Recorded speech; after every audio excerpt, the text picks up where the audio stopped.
seem a little strange, but the reason I love it is because everyone has a story to tell. And everyone, that's where I find the interesting things. What's those stories? What are people talking about?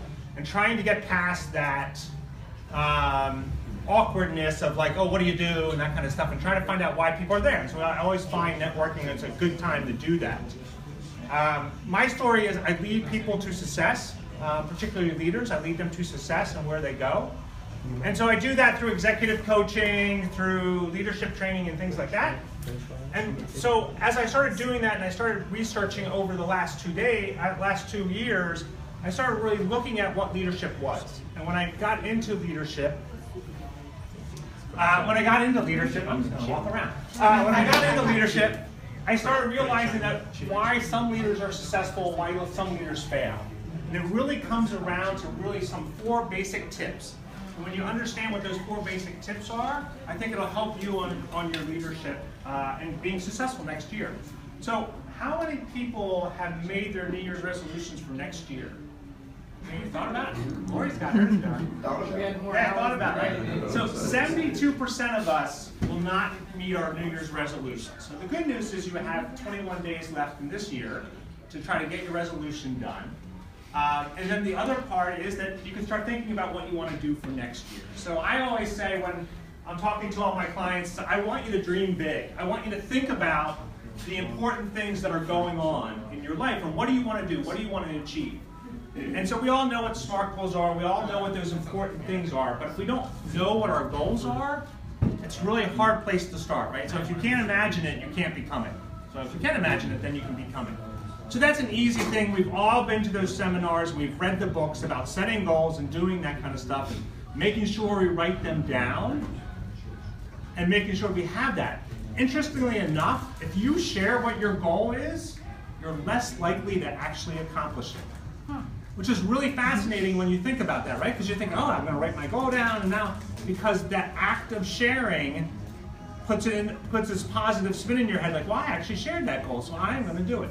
Now, there is a secondary benefit to that when you share it, because then you have somebody kind of pushing you along, and we're going to get to that a little bit. So now we all know how to do goals, so how do we get from point A to point B? And that becomes the biggest challenge for most people. And so when I'm having a conversation with my clients, I bring out a thing I call the change triangle. And it's a very simple but powerful tool that you can use to help you kind of do that. And it's just 3 basic questions.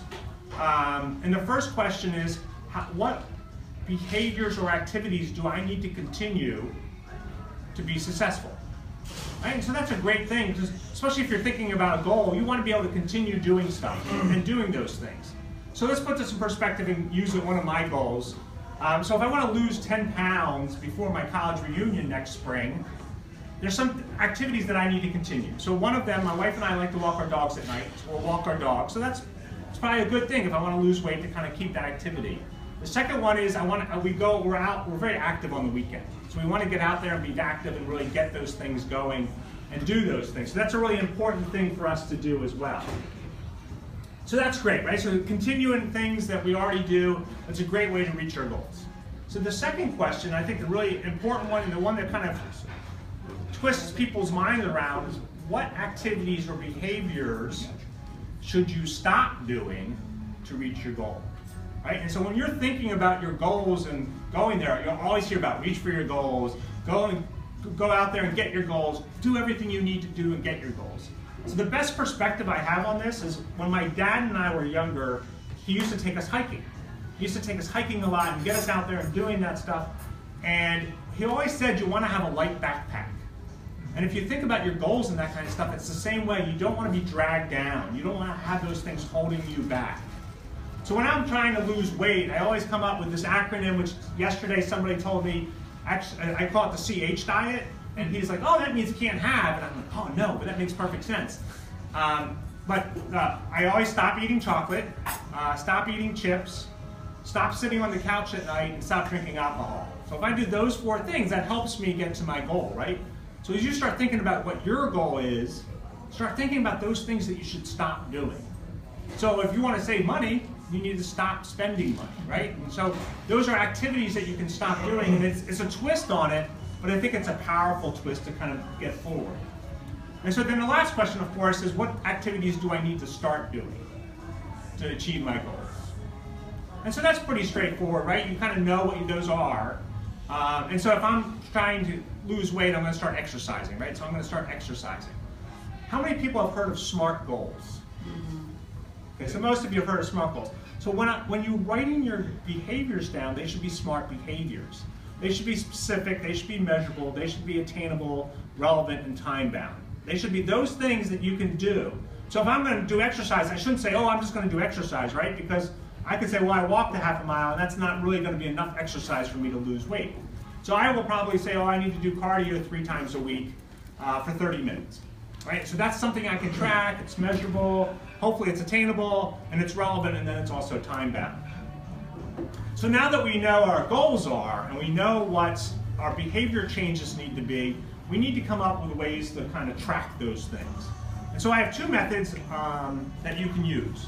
And the first was introduced to me by Marshall Goldsmith, who is the #1 executive coach in the world. And he also has a couple of New York Times bestsellers. His latest book is Triggers, where he introduces daily questions to the public.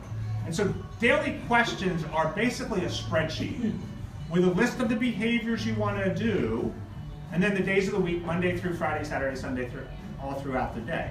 And so when you do that, each day you go into the corresponding little square and go, okay, how did I do? And he says to put it in a form of a question, did I do my best? So for me, did I do my best to get off the couch at night? Right? And so I'll score myself between 1 and 10, and we'll go on this day in and day out until you start seeing trends. And this is the power of the daily question. You start seeing trends after 1 week. You start seeing trends after 2 weeks, and then 3 weeks. And then you can start thinking about, okay, so how do I be successful? If I go in there and I look at chocolate and I go, oh, I'm eating chocolate every day. I'm not really doing my best not to do that. I have a choice to make. I can look at my end goal and go, is this really something that I want to do? Because I'm not really changing that behavior. Or I can change that behavior, or I can go, you know what, that behavior probably is not going to be that important to me in reaching my goal. I can just kind of throw it away. And so it's a powerful tool if you use it on a consistent basis to kind of get to your goals.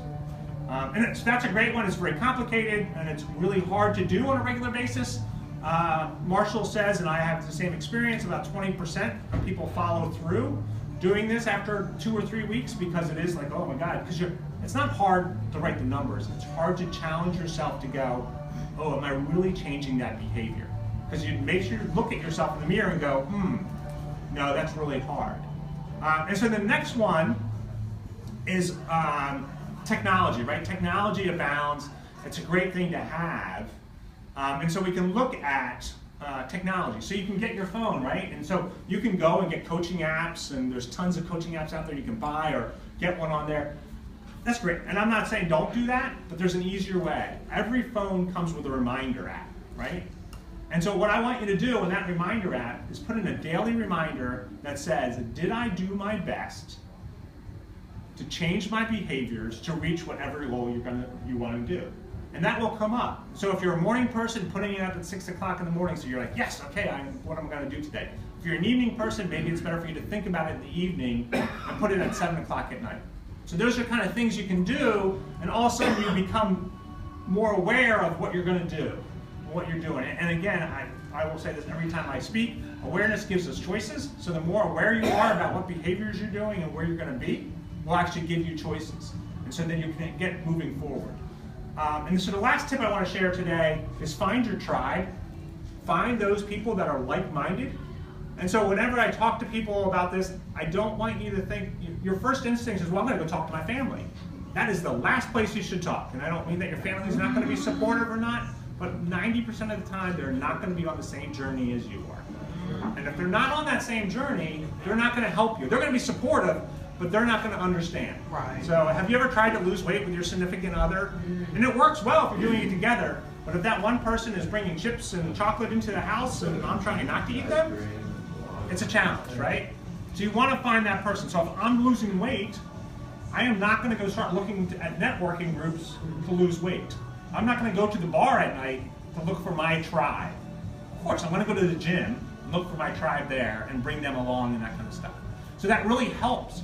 And the cool thing is now when you have that tribe of people, Now you can go back to those daily questions and go, hey, I'm doing this daily question thing. Do you mind if I send it to you once a week? And then they can kind of push you and go, oh, that makes sense. And so that's what I do with my clients. They send it to me once a week, and I go, hey, so this is where you are. And then I can kind of give input, but I don't need to, because just that act of having to send it to somebody makes you much more accountable than not there. So those are really 4 quick tips. Set your goal. Please dream big. You know, we're all on this planet once. If you don't dream big, you know, you're missing something. Number 2 is figure out what your focus is and know how to change your behaviors. Number 3 is progress. What's your progress? How are you going to measure your progress? And the last is find your tribe, your community, and that really helps you there. So thank you very much.